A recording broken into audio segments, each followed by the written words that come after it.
Има една тема, която вълнува всички хора.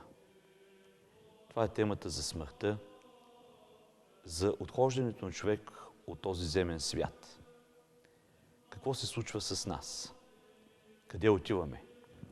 Нима ние тук временно прекарваме своя живот и изведнъж, като че ли по сляпа случайно сме родени, изведнъж изчезваме и не съществуваме. Не, човешкият живот има своя смисъл. И когато го разглеждаме от християнска гледна точка, виждаме, че този живот е една подготовка за вечността. Вечност, за която ни говори нашия Господ и Спасител Исус Христос. Той ни казва, че там, където Той обитава, има много жилища, които са приготвени за онези, които изпълняват Неговата воля.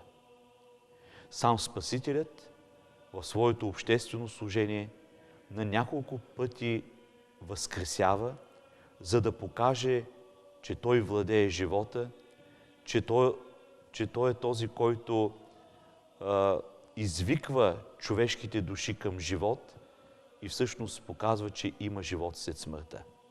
Най-вече със своето възкресение Той ярко свидетелства с думите «Аз живея и вие ще живеете».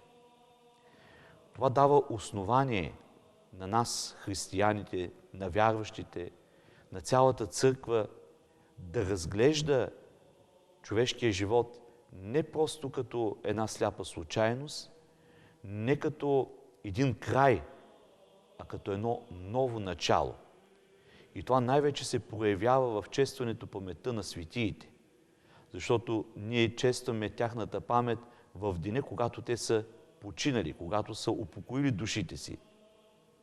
Те се раждат за новия, за вечния живот. И ние никога не губим връзката с нашите покойници, с тези, които са отминали от този свят. И църквата премъдро ни говори, че голямата връзка, която можем да осъществим с тях, е именно чрез вярата в Господ и чрез молитвите за техните души.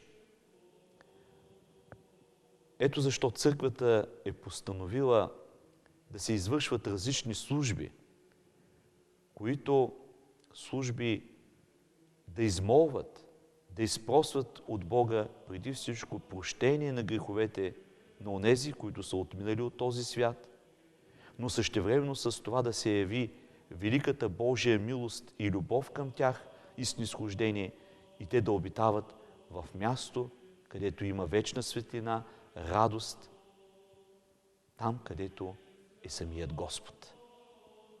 Затова и в отредените задушници през годината, 3 на брой, църквата приканва вярващите активно да участват молитвено и духовно в общите панахиди, които се извършват в храмовете, на гробовете на своите близки, където свещеника да прочете отреденото правило, да се помоли за душите на покойниците, да прелее гроба с виното, символизиращо Христовата кръв, което ни напомня за изкуплението на човешкия род.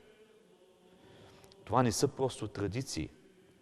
Това е насъщност за нас, християните, ние самите, да осъзнаем, че нашата грижа за нашите близки и сродници не се явява само в земния живот и не се изчерпва тук, на този свят, а връзката ни продължава и отвъд, защото човешката душа е безсмъртна и тя няма нужда днес нито от физическо ястие и питие, нито от някакви суеверни ритуали, които да се извършат, но единствено от молитвата и от милостинята, които произвеждат благодат и за душите на покойниците, и за нас самите, които се приучваме да вършим дела на любов.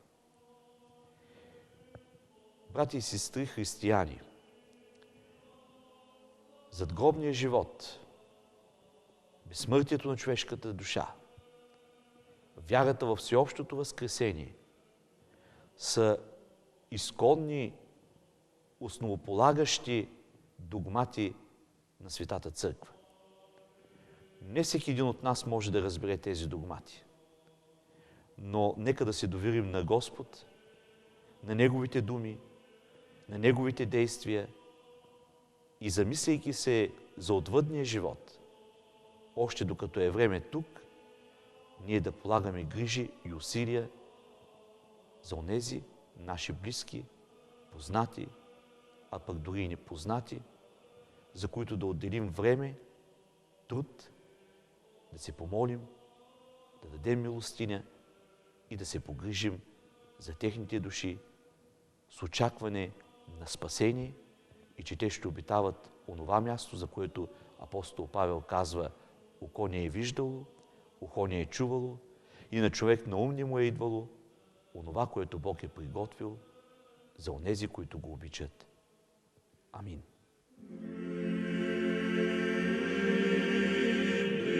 Поклонимся им.